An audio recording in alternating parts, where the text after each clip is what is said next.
તો આપણો મૂળ ધર્મ શું છે? આપણો મૂળ ધર્મ તો એ છે કે આપણે અપરિગ્રહ છીએ, આપણે કશુંય ભેગું નથી કરતા. તમે વિચારો કેટલા કપડાં એવા પડ્યા છે જે તમે નથી પહેરતા, કેટલી વસ્તુઓ, કેટલા વાસણ, કેટલી ચીજો એવી છે કે જે તમે છેલ્લા 5, 10, 15 વર્ષથી અડ્યા નહીં હો, અને છતાં એ બધું તમે મૂકી રાખ્યું છે. એ વસ્તુઓની પણ એક એનર્જી છે. એવું કોઈ દિવસ માર્ક કર્યું છે કે જ્યાં એ વસ્તુ પડી છે ત્યાં એક એનર્જી ક્રિએટ થાય છે, અને એ ક્લટરની એનર્જી છે, કચરાની એનર્જી છે, એ ભેગું કરેલી નકામી ચીજોની એનર્જી છે જે નેગેટિવ એનર્જી છે.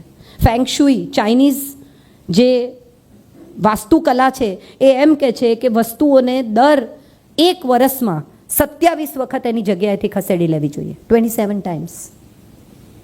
આ તમે ટેબલ અહીંયા રાખો છો, અહીંયા ને અહીંયા પડ્યું રહે તો એનામાં જડત્વ આવે છે. ચૈતન્ય ક્યાં છે? મૂવમેન્ટમાં. પાણી વહેતું રહે તો ગંધ ન આવે, પણ જો વહેતું ન રહે તો તરત પાણી ગંધાવા માંડે. કેમ? કારણ કે જડત્વ આવે છે. તમારા મગજમાં પણ જડત્વ આવે છે. એને વહેતું રાખો, ઉમેરતા રહો, નીકાળતા રહો.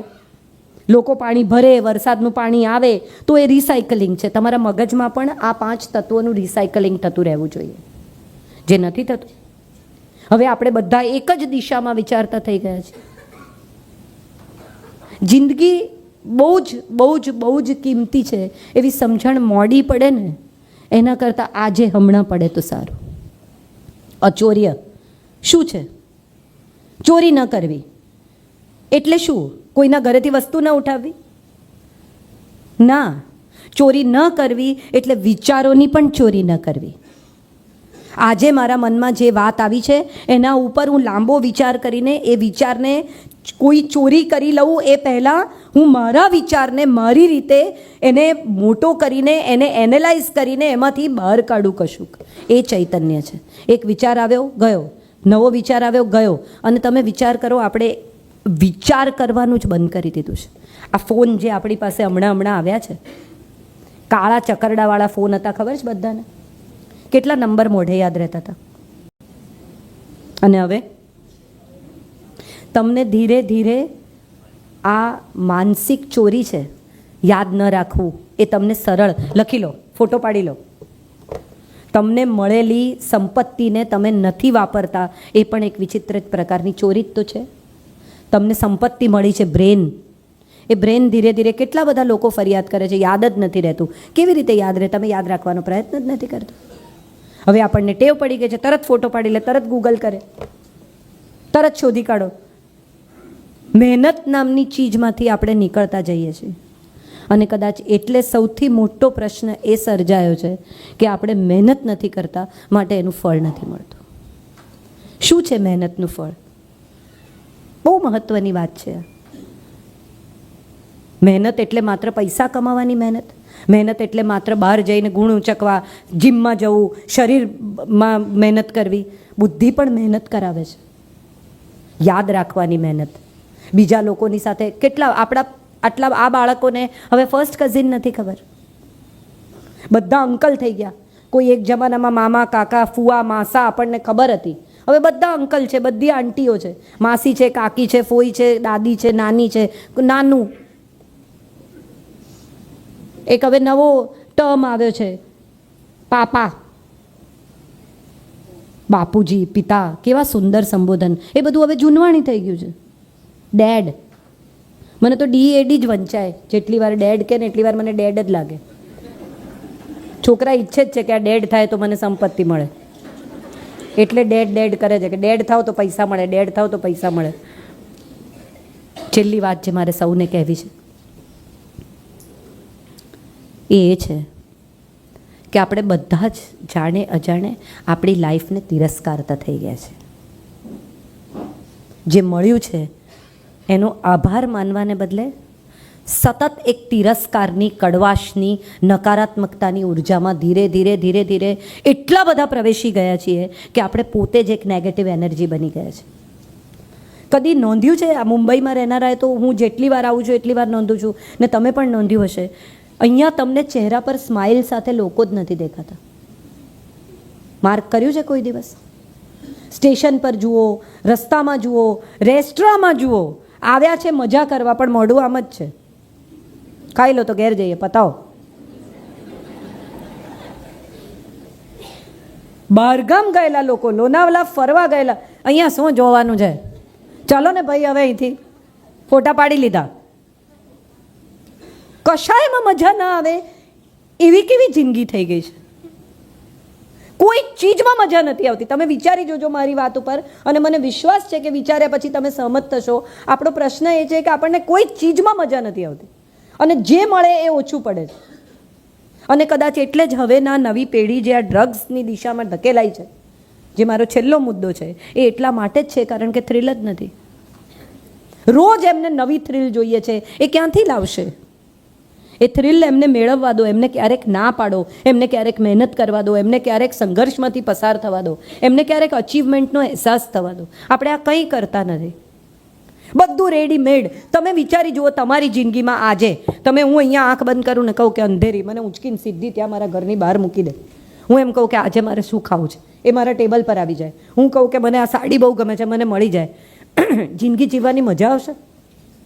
કેટલી બોરિંગ લાઈફ થઈ જશે. આપણે આપણા સંતાનોની લાઈફ આટલી બોરિંગ કરી નાખી છે. બધું જ આપીને એમને કશું મેળવવાનો અહેસાસ રહેવા દીધો જ નથી, અને માટે થ્રિલ નથી, માટે જીવનનું મૂલ્ય નથી. જીવનનું મૂલ્ય નથી માટે જીવન માટે પ્રેમ નથી, માટે આત્મહત્યાના કિસ્સા વધી રહ્યા છે. એમને ખબર જ નથી કે માએ કેટલી પીડા વેઠીને જન્મ આપ્યો છે, પિતાએ કેટલો સંઘર્ષ કરીને ઉછેર્યા છે, અને આ તમે કહ્યું જ નથી. આ કહો, જીવનનું મૂલ્ય સમજાવો એમને, જે આપણે સમજાવતા જ નથી. એક સમય હતો જ્યારે વસ્તુ માણસ માટે હતી, હવે બધા જ માણસો વસ્તુ માટે છે. We are all here for things. There is no thought, there is always things. વસ્તુઓ વસ્તુઓ વસ્તુઓ, વિચારો છે જ નહીં. અને આપણે આપણા બાળકોને વિચારો વારસામાં આપી શકતા નથી, કારણ કે આપણી જ પાસે નથી. જીવન બહુ મૂલ્ય છે. અને સૌથી દુઃખની વાત એ છે કે આપણને બધાને ત્યારે જ સમજાય છે જ્યારે ઓલમોસ્ટ ફેગેન્ડ પર આવી જઈએ. કેન્સર થઈ જાય ત્યારે એકદમ માણસ બધું બદલવા માંડે ને સુધારવા માંડે ને પછી સુધારો કે ન સુધારો. હવે જિંદગીનો પ્રેમપત્ર તમે ડૂચો વાળીને ફેંકી દીધો છે. હવે તમે કચરાના ડબ્બામાં જઈને આમામ કરીને શોધશો તો કંઈ મળવાનો નથી. એ તો તમને ક્યારનો લખ્યો હતો, તમારા ટેબલ પર ધૂળ ખાતો હતો, તમે કોઈ દિવસ ખોલીને વાંચ્યો નહીં, ડૂચો કરીને ફેંકી દીધો, અને હવે સમજાયું કે અરે એ તો કામનો હતો. અને કામનો હતો ત્યારે તો તમે કચરામાં જઈને કચરાના ડબ્બા ફેંકતા થઈ ગયા. હવે ત્યાં નહીં મળે. મારે સૌને કહેવું છે કે આપણા સૌનું ચૈતન્ય, આપણા સૌમાં રહેલી પ્રજ્ઞા, આપણા સૌમાં રહેલું તેજ ઈશ્વરનો અંશ છે, ચૈતન્યનો અંશ છે, અને એ જ છે જિંદગીનો પ્રેમપત્ર. એ તેજ, એ ચૈતન્ય, એ પ્રજ્ઞા, એ મેધા, એ વિચારવાની તાકાત, એ સ્વસ્થ શરીર, આ બધું જ આપણી પાસે છે જ. કરવાનું માત્ર એટલું છે કે આ પત્ર ખોલીને વાંચવાનું છે. આપણે વિલ વાંચીએ છીએ, પ્રોપર્ટીના પેપર સાચવીને મૂકીએ છીએ તો તિજોરીમાં, પણ કોઈ દિવસ એવો વિચાર કર્યો કે આ પ્રોપર્ટી આપણી સાથે નથી જવાની, આ શરીર જવાનું છે. અને જેવું લઈને આવ્યા છીએ એવું ન લઈ જઈ શકીએ તો કમસે કમ જેટલું સાચવી શકીએ એટલું તો સાચવીને પાછું લઈ જઈએ. આપણે એવું નથી કરતા, એની જ આ પીડા છે, એનું જ આ દુઃખ છે. અને વિચારો, તમે બધા 8 દિવસ આટલું બધું સાંભળશો, પછી હતા ત્યાંના ત્યાં એ જ ગુસ્સો, એ જ ઇરિટેશન, એ જ વડાપાઉં, એ જ ટ્રાફિક, એ જ કકળાટ, એ જ ઝઘડો, એ જ કંટાળો, એ જ તિરસ્કાર, એ જ નેગેટિવિટી. મારે સૌને કહેવું છે કે 8 દિવસ જે તમે સાંભળ્યા છે ને, એમાંથી રોજની એક વાત પણ ઘરે લઈ જાઓ ને તો 8 વાતો તમારી પાસે રહેશે. એ 8 વાતો તમારું આવનારું આખું વર્ષ તમને કામ લાગશે. આ વ્યાખ્યાનમાળાઓ એટલા માટે નથી યોજાતી કે આ કેમેરામાં કોણ કોણ આવ્યું એની નોંધ લેવાય. આ વ્યાખ્યાનમાળાઓ એટલા માટે યોજાય છે કે જિંદગીએ તમને જે પ્રેમપત્ર લખ્યો છે ને એની ભાષા તમે ઉકેલી શકો. ઘણીવાર એવું થાય કે ભાષા ઉકલતી નથી. આજે જ એક બહેન મારી સાથે ટ્રેનમાં બેઠા હતા, એ કહેતા હતા કે મને હાર્ડ ગુજરાતી નથી સમજાતું. એટલે હાર્ડ ગુજરાતી શું છે એ જ મને તો નથી ખબર. ગુજરાતી ગુજરાતી છે, એમાં હાર્ડ શું છે ને ટફ શું છે ને ઇઝી શું છે. પણ પ્રશ્ન એ છે કે આપણે એટલા બધા અંગ્રેજી શબ્દો વાપરતા થઈ ગયા કે આપણને હવે સાદી ગુજરાતી હાર્ડ ગુજરાતી લાગે છે.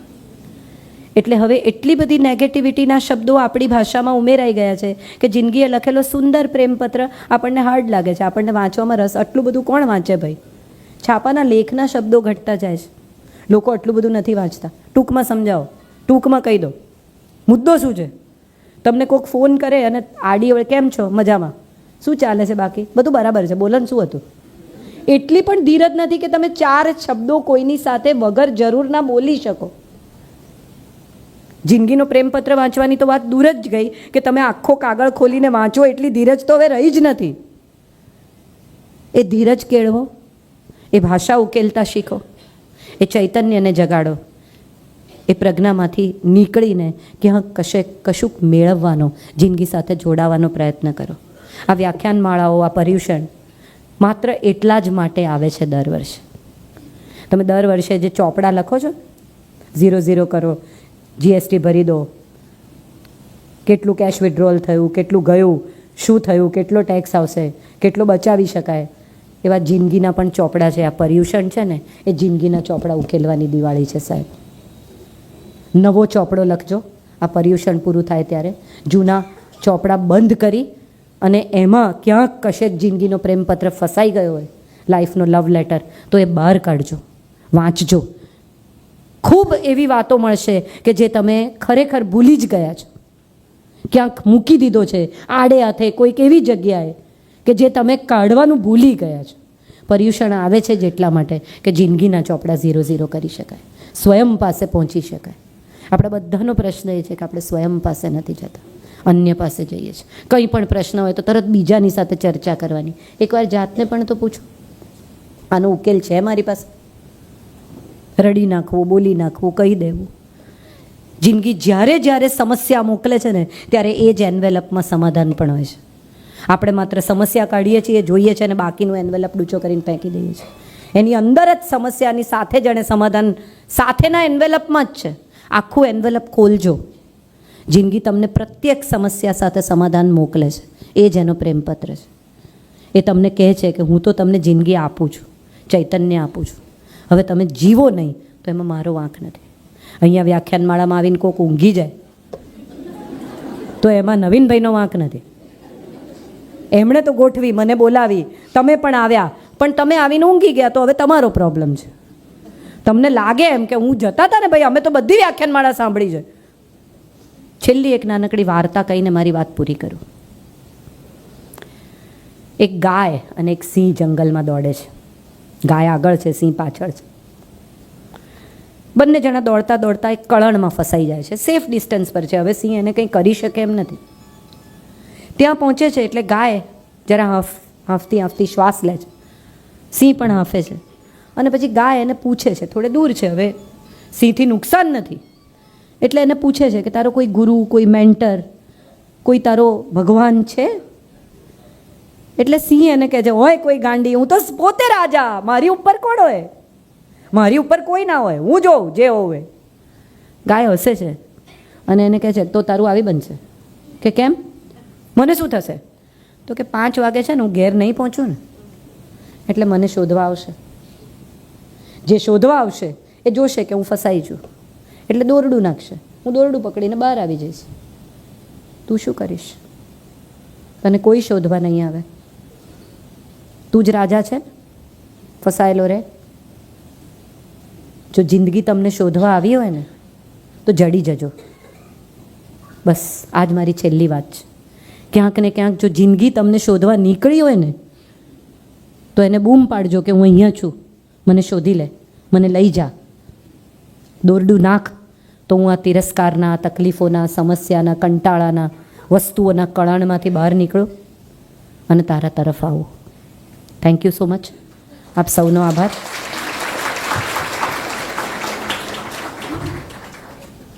ડૉક્ટર રઈશ મણિયાર એ ચાઇલ્ડ સ્પેશિયલિસ્ટ છે, પીડિયાટ્રિશિયન. અને રઈશભાઈ બહુ સારા કવિ છે. રઈશભાઈ હ્યુમર બહુ સારી કરે છે. અને મજાની વાત એ છે કે પીડિયાટ્રિશિયનની કારકિર્દી છોડીને એમણે ચાઇલ્ડ સાયકોલોજીનું બહુ મોટું કામ કર્યું છે. રઈશભાઈને સાંભળવાની તમને સૌને મજા આવશે.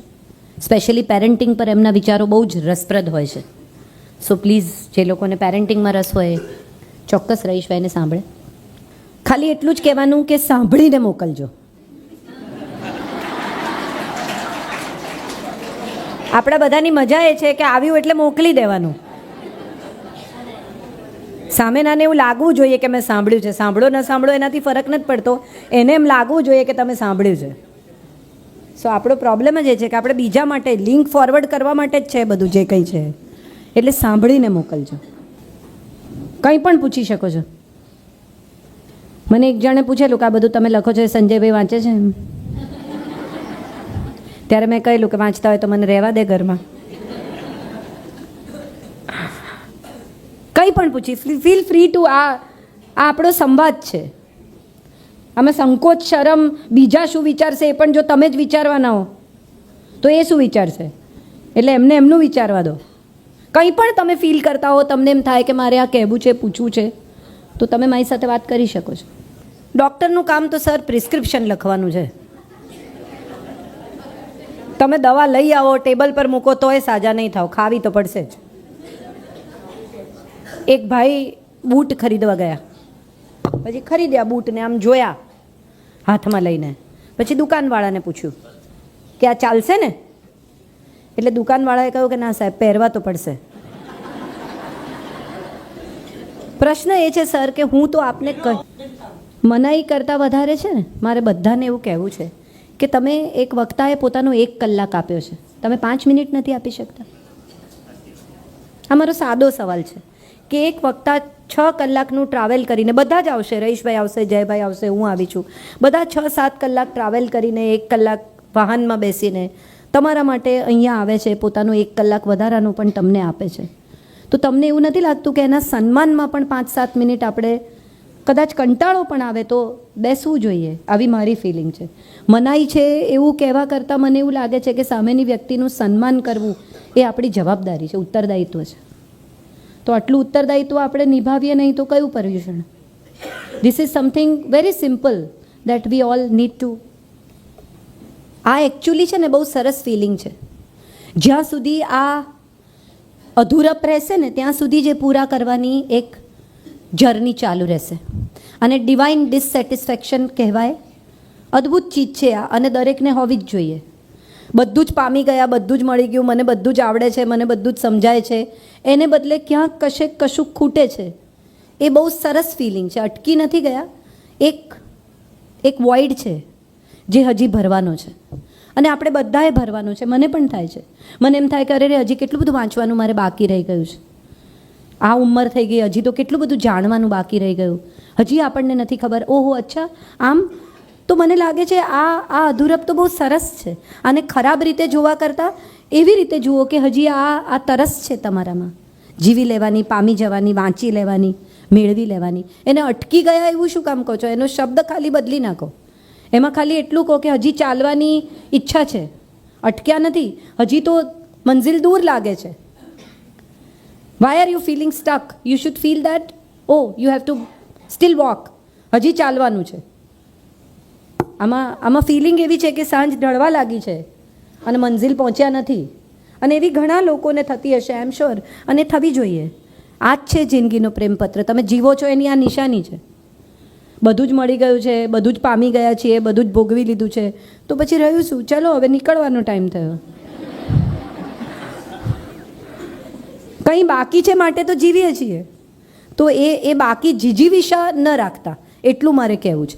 છોકરા પરણે પછી, હવે છોકરાના બાળકો રમાડી લઉં પછી, હવે યુરોપ જઈ આવું પછી, ના, આટલું વાંચી લઉં પછી, આટલા લોકોની સેવા કરી લઉં પછી, આટલા લોકોને થેન્ક યુ કહી દઉં પછી, આટલા લોકોને સોરી કહી દઉં પછી. મને બહુ આ ફિલિંગ છે કે મેં ભલભલા લોકો, મને એવું ખબર છે કે મારો વાંક નહીં હોય, એવા પ્રસંગોએ પણ મારે ત્રાસ થયો હોય, ઝઘડો થયો હોય, એવા લોકોને મેં સામેથી ફોન કરીને, મેસેજ કરીને સોરી કહ્યું છે. છો રાખતા એમની પાસે મેસેજ, છો દેખાડતા બીજાને કે લો કાજલો ઝવાઈદ મને સોરી કહે છે. એ એનો અહંકાર છે, મારી નમ્રતા છે. તો નક્કી એ કરો કે એને એના અહંકારમાં રહેવા દો, તમે તમારી નમ્રતામાં રહો. જેને સોરી કહેવાનું છે એને સોરી કહી દો, જેને થેન્ક યુ કહેવાનું છે એને થેન્ક યુ કહી દો. જેના સુધી પહોંચવાનું છે, તમારા પ્રાથમિક